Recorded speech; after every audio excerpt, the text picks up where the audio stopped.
বাংলা বাজারের অলিগলি এনে ভাইয়া আমরা চলি। বলেন কি? অনলাইনে দিয়ে না ঠেট বাংলা বাজার ঢুকামু, লর্ড স্কুলের সামনে নিয়ে 8 ঘন্টা বানাবো। अबे जल्दी बोल, कल सुबह पनवेल निकलना है। এই এফআই গুলা কি বলতেছে জানি কিন্তু বলবো না। আমি শুধু একটা জিনিসই ভাবতেছি যে সরকারকে ইউনিয়নে আমার মতো একজন রোস্টার থাকতে এই ইউনিয়নে কিভাবে নারী টিকটকার জন্ম নেয়। চমৎকার তোমার ভাবাবে, অদ্ভুত তোমার চিন্তা শক্তি। যদিও ছোটখাটো রোস্টার তাও তো আছি। আচ্ছা বোন বলছি কি আমি তো এই ইউনিয়নের, আমারে কি বানাইবে? বাংলা বাজারের অলিগলি এনে ভাইয়া আমরা চলি। যদি বানাও আমাকে আগে থেকে বলে দিও, তাহলে আর আমি ওদিকে যাব না। অনলাইনে দিও না থ্রেট। মসজিদ মার্কেটে ঢুকামু, স্কুল মাঠে নিয়ে আধা ঘন্টা বানামু। ডরাইছি ভাই ডরাইছি, এই মহিলার কথা শুনে আমি আসলেই ডরাইছি। এখনো সময় আছে, সরকারকে মেয়েগুলো ভালো হয়ে যায়। কারণ আজকে প্রথমবার হিসেবে বেশি কিছু বললাম না, পরবার যেটা ধরবো ওইটার একদম ফিক্সে ফেলাম খতম। আমরা পুরো ইউনিয়নের মধ্যে কোনো নারী টিকটকার চাই না।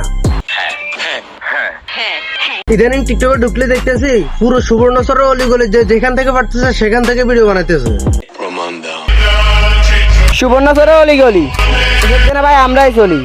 অনলাইনে এসে দিও না ঠেট, সেলিম বাজার নিয়ে ঢুকামু, স্কুল মাথা আধা ঘন্টা বানামু। তার মিয়াটার অলিগলি সেখানে ভাইয়া আমরা চলি। অনলাইনে এসে দিও না ঠেট, আক্তার মিয়াটা আনি ঢুকামু, বুড়া বসে আনি বানামু। বাজারে অলিগলি এখানে ভাই আমরা থাকি। অনলাইনে আসি দিও না ঠেট, তুমি ফেল। সুবর্ণচরের অলিগলি ওইখানে ভাই আমরা চলি। একনা নদীত নি এক ধাপ সুবামু। যতগুলো ছেলে আছে সবগুলো ফেল। সরকারকে অলিগলি এনে ভাইয়া আমরা চলি। অনলাইনে দিয়ে না ঠেট মসজিদ মার্কেটে ঢুকামু, স্কুল মাঠে নিয়ে আধা ঘন্টা বানামু। আপনি পাস স্মাইলি। হাসি খুশির দিন শেষ, এখন নাকের পানি আর চোখের পানি। শুধু সুবর্ণচর নয়, এই ভাইরাসটা ছড়িয়ে গেছে পুরো বাংলাদেশে। অষ্টগ্রাম এলাকার অলিগলি এখানে ভাইয়া আমরাই চলি। এখানে আসি মারতে আসিও না ঠেট। তাইলে কিন্তু তোমার জন্য একটাই জায়গা থাকবো, মাগুরা জেলার সদর হাসপাতালের ব্রেড। ঢাকা সিটির রাজাবাদ হইলাম আমরা। বানাক তাতে আমার কোনো সমস্যা নাই, কিন্তু আমার সমস্যা হচ্ছে এক জায়গায়, আর সেটা হলো নারী টিকটকার। তোমার কথা শুনে মনে হইতেছে তুমি বিরাট জ্ঞানী মানুষ হয়ে গেছো।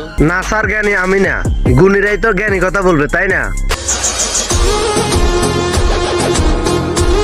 স্যার আপনি একটু বাইরে গিয়ে আবার ঢুকেন, আমরা আপনাকে দাঁড়ায় সম্মান করি। তো সবাই ভালো থাকবেন আর এগুলা থেকে বিরত থাকবেন। এই তোমার এই ফালতু কথা শোনার টাইম আমার নাই। সত্য কথার ভাত নাই, কি আর করার। যাই হোক, তো পরিশেষে একটা কথাই বলতে চাই, আর সেটা হলো দেখেন আমরা কেউ চাই না যে আমাদের মা বাবা অনলাইনে আসুক। ঠিক বলেছো। তো মানুষ বলতেই ভুল, সে না হয় একটা ভুল করে ফেলাইছে, তো তাকে ক্ষমা করে দেওয়া উচিত।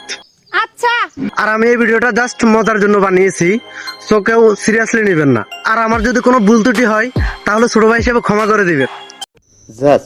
তো আজকের ভিডিও পর্যন্ত। ভিডিও কেমন লাগলো কমেন্ট করেন, ভালো লাগলে লাইক করেন, ফেসবুকে ফলো করেন, আর চ্যানেলে সাবস্ক্রাইব করেন।